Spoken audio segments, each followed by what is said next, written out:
Hey everyone, this is me, TimeLiarG, and welcome to another Dark Souls video. This one is another Dark Souls 2 one. I think I've made 2 of these so far on Dark Souls 2. I could be wrong. I could actually be wrong on that. This is going to be all new stuff. It's not going to be things that I talked about before, except for one thing. There's one thing on my list here that I'm going to be talking about again.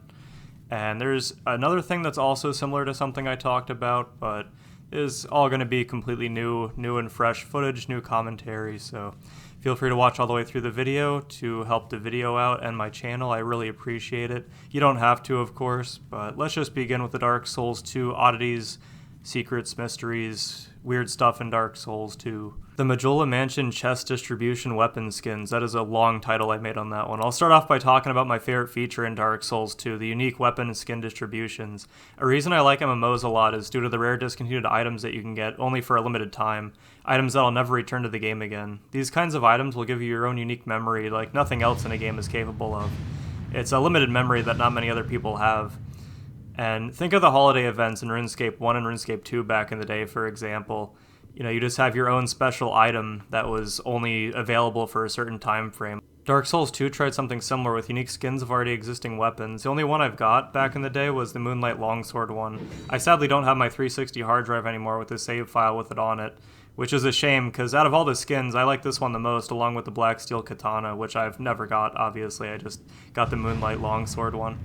I'll have the dates included for when these were released. These weapons reskins include the Murakumo, Black Steel Katana, the Great Club, and the Longsword. These weapons act the same way as the normal variants do and have the same stats. I'm going to show off a little montage of all of the weapon skins. There's something more mysterious about these weapon skins though, something with little information. There are 3 unused, supposedly never released weapon skins. These are the Red Castus, I believe that's how you pronounce that, or Cestus? Castus, I don't know. The Golden Great Axe, and a Dark Rapier. There's not much I can say about these. Like I said, there's little information on them, and how they would have been released if they would have been released the same way. I'm not really too certain on that. And before someone comments, like on my iceberg video, and says that I should do my research, there's some things in this world that are genuinely unknown, and I don't know if you want me to call up the directors of the game, if you want me to phone Miyazaki, even though, you know, he barely was involved in Dark Souls 2. But I'm not going to do that, and I recommend nobody else does that. Do not bother the developers. I just wanted to point that out, because I've received a lot of comments on my iceberg video saying that I should do my research, that I say, I don't know a lot. I don't know what you want me to say. I don't know if you want me to make up my own theories on these. I don't know what you want out of me. I'm going to be honest here. I'm losing my mind. Steady Hand McDuff. I wanted to include this character in my other Dark Souls videos, but let's talk about McDuff himself. Does anyone feel like there was supposed to be more to this character, such as a quest line? It feels like we have another Andre situation where there might actually be cut content involving him. There's nothing in the game files to suggest that. It's just, there's little bits of clues here and there. It feels like that he was supposed to be more important than what he is. He's just a blacksmith, which is still pretty important, although you do have the one in Majula.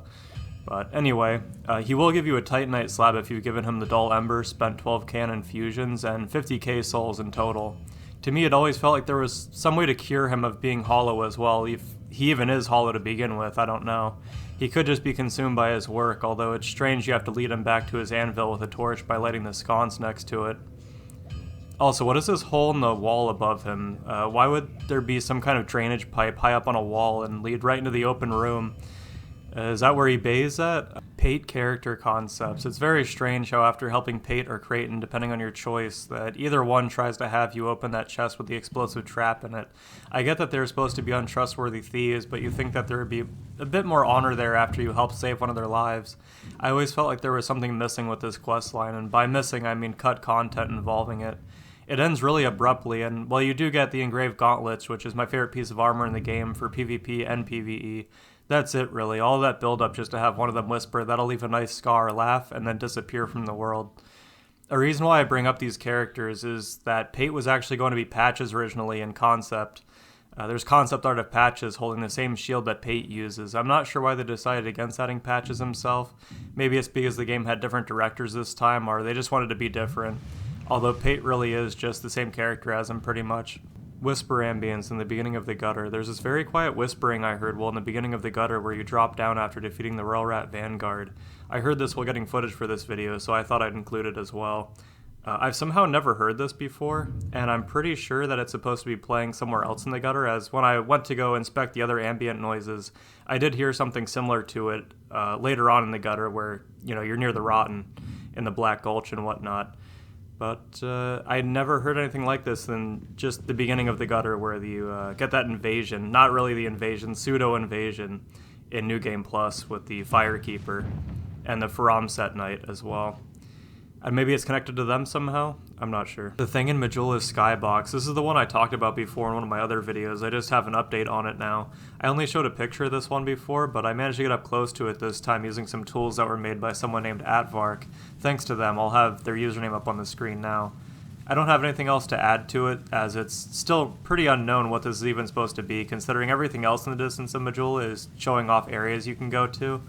I'd have to assume this one is as well, but the only theory I have on it still is that it's Ilium Lois if that was designed prior to the vanilla game. You know, Ilium Lois is a DLC area, but they could have thought that up beforehand. There's that child version of Shanalot that's, you know, dressed in some winter attire and everything. You know, she has a winter jacket on and whatnot. So maybe Ilium Lois was thought up before the main game, and that's what this is supposed to be. That's just a theory of mine. Like I said, it's actually unknown what this is supposed to be. Really mysterious, kind of creepy in a way too, just seeing an area off in the distance, and you can't even see it too well either with binoculars. It's kind of hidden behind the Forest of the Fallen Giants area that you can see in the distance. It's like almost impossible to see, so I'm going to run up to it here and show it off.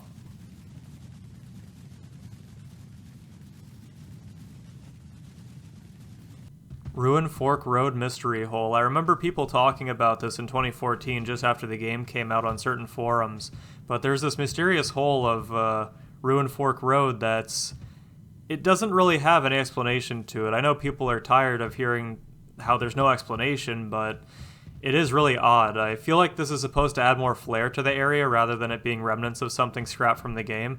It's still very strange though, and I can't think of anything else like it in the game except for that one pit you fall down in the room with the bandits just before Huntsman's Huntsman Cope.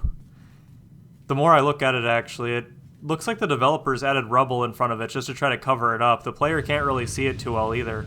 Maybe there is more to this hole than we know. Also, I should point out, it's actually just before the Ruin Fork Road bonfire, so I'm just calling it that just to make it easier.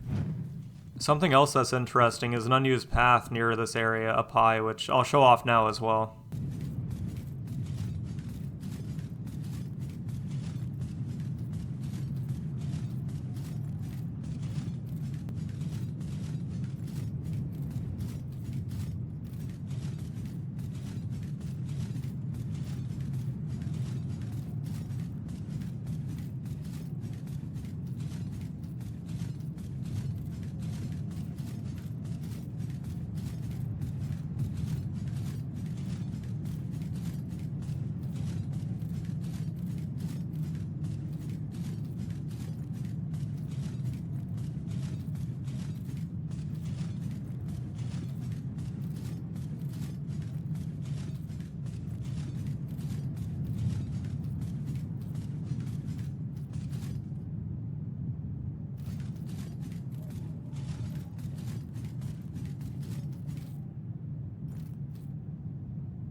Anyway, thank you all for watching. May God bless your day, your week, your month, your life, and I will see you next time. Feel free to subscribe or leave a comment if you want to. You don't have to, but it will help me out. So cheers, everyone.